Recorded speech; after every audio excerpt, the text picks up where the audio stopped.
and welcome to History to Go. Today's episode is about the English Civil War. This video will be put into two parts, the reasons for the Civil War and the history of it. Without further ado, let's begin. Reason 1. Charles I, King of England, asserted his right to rule to be divine or given from God, meaning that all who were opposed to his rule were going against God. Obviously, people did not like this because now, if they were against the king for any reason, they were deemed a heretic. Reason 2.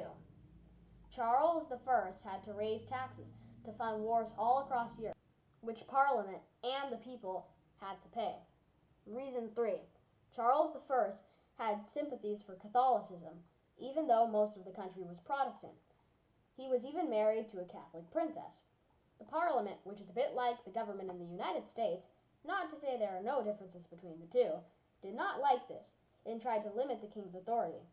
And so, now moving to the history of the English Civil War, a civil war broke out in 1642 between those loyal to the king, the Royalists, led by the king, which most lived in rural areas, and the Parliamentarians, led by Oliver Cromwell, which most lived in urban areas.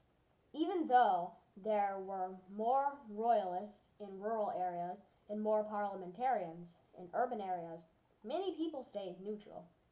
By the beginning of the Civil War, this was the map. By 1645, thousands have died on both sides, but the majority of the deaths were on the Royalist side, and the Parliamentarians had pushed the Royalists back to West England. And by March of 1646, the last Royalist army was destroyed, and Charles I was imprisoned. In 1648, England reached the second phase of the war, when Royalist uprisings began all around the country.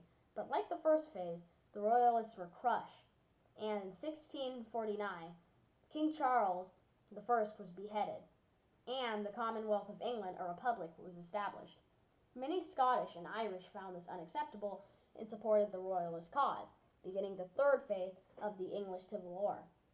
The Scottish and Irish were led by Charles II, the son of Charles I.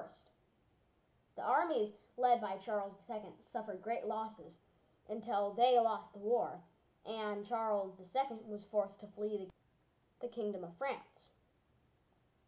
After the Civil War ended, Oliver Cromwell, the Parliamentarian Lord Protector, which was the title for ruler during the Commonwealth of England's existence, died and was succeeded by his son, Richard. Only 9 months after Richard succeeded his father, he renounced his power. This gave Charles II the opportunity to reclaim the throne as king, and he did so in 1660. Thank you for watching the video. I really hoped you enjoyed it. Have a good day.